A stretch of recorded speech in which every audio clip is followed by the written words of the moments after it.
को तस्वीरें दिखाते हैं जहां पर मुख्यमंत्री भजनलाल शर्मा इस वक्त संबोधित कर रहे हैं। सौभाग्य है कि आज मुझे उस गौरवशाली और पावन धरा पर आने का अवसर प्राप्त हुआ है जिसकी पहचान लोक देवता बाबा रामदेव जी की पुण्य भूमि के रूप में होती है, जिसकी पहचान भारत को परमाणु शक्ति संपन्न बनाने वाली परीक्षण भूमि के रूप में होती है, जिसकी पहचान रेत के धौरों की धरती के रूप में भी होती है, जिसकी पहचान पर्यटकों के स्वर्ग के रूप में, जिसकी पहचान देश के पश्चिमी सीमा के प्रहरी के रूप में भी होती है।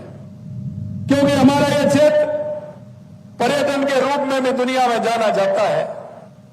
ये हमारा जैसलमेर, हमारा बाड़मेर, हमारा फलौदी, इसकी पहचान ही अलग है। मैं सौर अरिम पराक्रम और आध्यात्मिक इस संगम स्थली को, इस जैसलमेर को और पोखरण को मैं नमन करता हूं, इसको अभिनंदन करता हूं। इस पावन भूमि में बाबा रामदेव जी ने अवतरित होकर सामाजिक समरसता की स्थापना की, समाज के गरीब वंचित लोगों को पीड़ा दूर करने का काम किया। यह प्रसन्नता की बात है कि लोक देवता बाबा रामदेव जी के मेले के शुभ अवसर पर आंखों के इलाज के लिए जिस उद्देश्य से महाशिविर का आयोजन किया जा रहा है, जिसमें मेले में आने वाले लगभग 1.25 लाख से अधिक श्रद्धालुओं की आंखों की जांच भी होगी और वो भी निःशुल्क होगी। इस आयोजन के लिए मैं उन सभी को जो इसके आयोजन करता है, मैं दिल की गहराइयों से उनको बहुत बहुत अभिनंदन करता हूं, उनका मैं स्वागत करता हूं। मित्रों,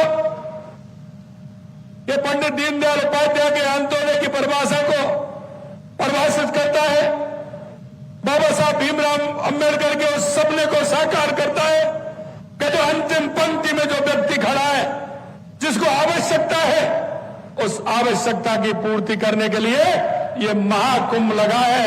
इसके लिए मैं उन सभी भाइयों को जो 1 महीने रह करके इसमें सेवा कर रहे हैं, उनको भी मैं प्रणाम करता हूं, जो पूरा समय दे करके इसमें सेवा करने वाले हैं। इसके अलावा 11,000 से अधिक श्रद्धालुओं की आंखों का निःशुल्क ऑपरेशन उनके मूल निवास स्थान के नजदीक चिकित्सालय में कराने की व्यवस्था की जा रही है। बाबा रामदेव जी द्वारा दिखाए गए मानव सेवा के मार्ग में चलते हुए यशस्वी प्रधानमंत्री नरेंद्र मोदी जी के नेतृत्व में 11 साल से केंद्र सरकार, उनके मार्गदर्शन में हमारी सरकार 1.5 साल से अनेक जन कल्याणकारी कार्य कर रही है।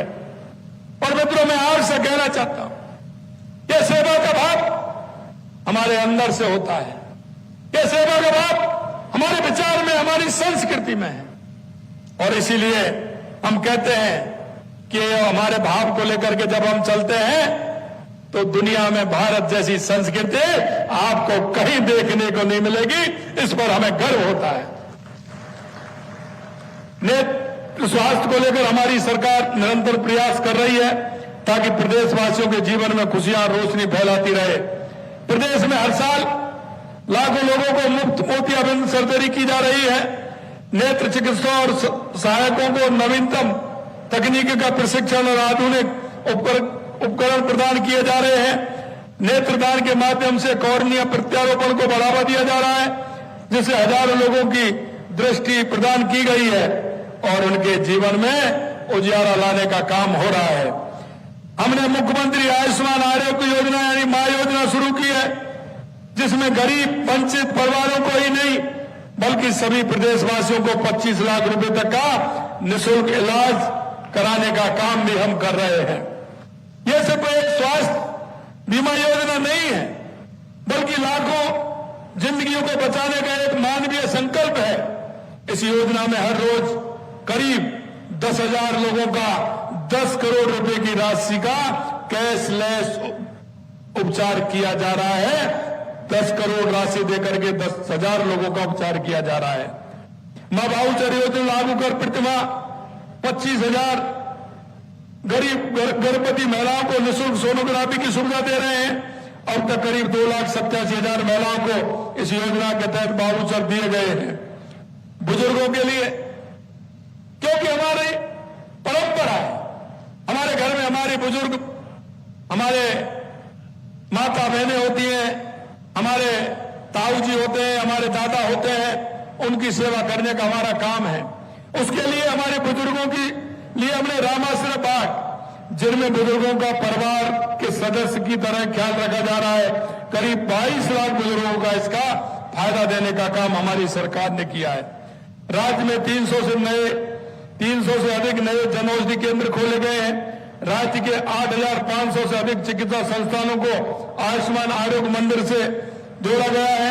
चिकित्सा एवं स्वास्थ्य विभाग में लगभग 24,000 पदों की भर्ती भी हमने की गई है। आपने देखा होगा पूर्ववर्ती सरकार ने पहले तो भर्ती नहीं की, अगर भर्ती की तो उनके पेपर लीक कर दिए।